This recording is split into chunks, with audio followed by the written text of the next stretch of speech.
Hi dear friends, അസ്സലാമു അലൈക്കും, നമസ്കാരം. എല്ലാവർക്കും നല്ലൊരു ദിവസം ആശംസിച്ചുകൊണ്ട് ഇന്നത്തെ ചെറിയൊരു വ്ളോഗിലേക്ക് നിങ്ങളെ ക്ഷണിക്കുകയാണ്. നമ്മുടെ ധർമ്മടം എല്ലാവർക്കും അറിയാം. പിണറായി വിജയൻ സാറുടെ മണ്ഡലമായ ധർമ്മടത്ത് ഒരു പുരാതനമായ പള്ളിയുണ്ട്. അതിൻ്റെ പേര് കാസർഗോഡ് പള്ളിയെ അനുസ്മരിപ്പിക്കുന്ന മാലിക് ദീനാർ എന്നാണ് പള്ളിയുടെ പേര്.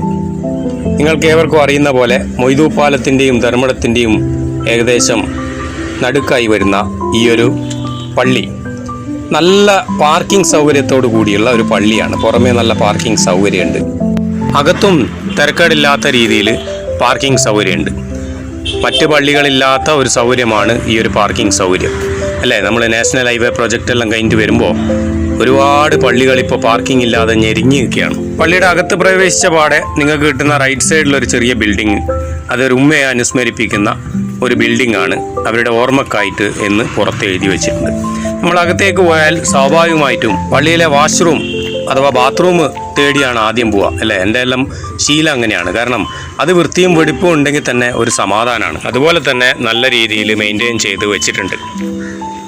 ഇനി നമുക്ക് ഒളു കൊടുക്കുന്ന ഭാഗത്തേക്കൊന്ന് പോയി നോക്കാം എങ്ങനെയുണ്ട് എന്നുള്ളത്. പുറത്തുള്ള ഒളു കൊടുക്കുന്ന ഒരു എക്സ്ട്രാ കൂട്ടിയെടുത്ത സംഭവം പോലെയുണ്ട്. ഇവിടുന്ന് ഞാൻ ഒളു കൊടുക്കാതെ അകത്തുള്ള സൗകര്യങ്ങളൊന്ന് നോക്കാമെന്ന് കരുതി അകത്തേക്ക് പോയപ്പോൾ നല്ല രസമായിട്ട് മെയിൻറ്റെയിൻ ചെയ്ത പൈപ്പും കാര്യങ്ങളെല്ലാം ഉണ്ട്. വെള്ളം വരുന്നുണ്ട് നല്ല രീതിയിൽ, നോർമൽ വെള്ളം. ഒളു കൊടുത്തു കഴിഞ്ഞ് നല്ല സുക്കൂനായി പള്ളിയുടെ അകത്തേക്ക് പ്രവേശിക്കാനുള്ള പരിപാടിയിലാണ്. നമുക്ക് നോക്കാം പള്ളിയുടെ അകത്തളം എങ്ങനെയുണ്ട്. നന്നായിട്ട് വൃത്തിയായി വെടിപ്പോടുകൂടി ഇപ്പോഴത്തെ കാലത്തെ പുതിയ പരിഷ്കരിച്ച രീതിയിലുള്ള നല്ല ദുബായിലോ സൗദിയിലൊക്കെ പോയ പോലുള്ള പള്ളിയുടെ കാർപ്പറ്റും കാര്യങ്ങളും നല്ല രീതിയിൽ ഫർണിഷ്ഡ് ചെയ്ത മിമ്പറൊക്കെ ഉള്ള ഒരു നല്ലൊരു സംഭവം. നല്ല വൃത്തിയും വെടിപ്പിലും നന്നായിട്ട് ഇഷ്ടപ്പെട്ടു. ഇവിടുന്ന് നിസ്കരിക്കുമ്പോൾ തന്നെ ഒരു നമ്മുടെ മനസ്സിലൊരു തൗബ കിട്ടും എന്നുള്ള ഒരു വിശ്വാസമുണ്ട്. അങ്ങനെ ഇതാണ് ഈ പള്ളിയുടെ അകത്തളത്തിൻ്റെ ഒരു കാര്യം. ഇവിടെയാണ് നമുക്ക് ഇത്രയും പുരാതനമായ പള്ളിയാണ്, ഏകദേശം ഒരു 70 കൊല്ലത്തിന് മുകളിൽ ലൈഫ് ഉണ്ടായ പള്ളിയാണിതെന്ന് മനസ്സിലാക്കാൻ പറ്റിയ ഒരു കാഴ്ച. ഇങ്ങനെയുള്ള സംഭവങ്ങളിലായിരുന്നല്ലോ പണ്ട് കാലങ്ങളിലെല്ലാം ഒളു കൊടുക്കാൻ വേണ്ടി ഉപയോഗിച്ചിരുന്നത്. ഇങ്ങനത്തെ സമ്പ്രദായങ്ങളാണല്ലേ പള്ളിക്കുളങ്ങളല്ലേ. കാനങ്ങാട് പള്ളിയിലും നമ്മുടെ എടക്കാട് കുന്നത്ത പള്ളിയിലൊക്കെ നമ്മൾ കുറേ ഇപ്പം അടുത്ത കാലം വരെ യൂസ് ചെയ്ത ഒരു സംഭവമായിരുന്നു ഇങ്ങനത്തെ കുളങ്ങൾ. ഈ ഒരു വേളയിൽ എനിക്ക് ഓർമ്മിപ്പിക്കാനുള്ളത് അത് തന്നെയാണ്. നമ്മൾ പള്ളിൻ്റെ അകത്തളങ്ങൾ വല്ലാതെ ക്രമീകരിച്ച് നല്ല ഉഷാറാക്കി AC-യും മറ്റും കാര്യങ്ങളും ഫിറ്റ് ചെയ്യുന്നതിൻ്റെ കൂടെ ഇങ്ങനെയുള്ള കുളങ്ങളും നമ്മൾ ഉഷാറാക്കേണ്ടിയിരിക്കുന്നു. അവിടെ നിന്ന് ഒളു എടുത്ത് അകത്ത് കയറുമ്പോൾ ഉള്ളൊരു സുക്കൂന് വേറെ തന്നെ ലെവലായിരിക്കും എന്നാണ് എൻ്റെ മനസ്സ് പറയുന്നത്.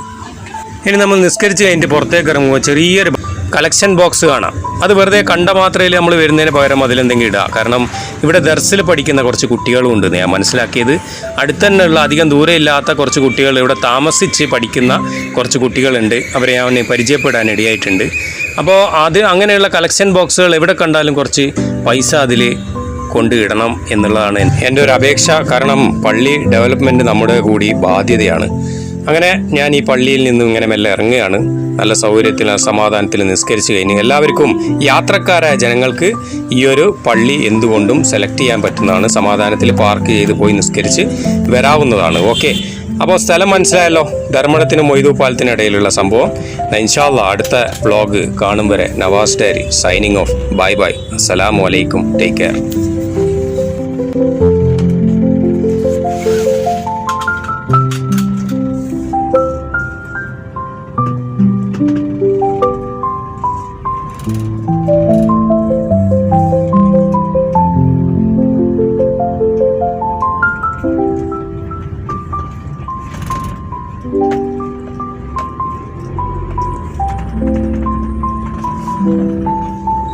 Thank you.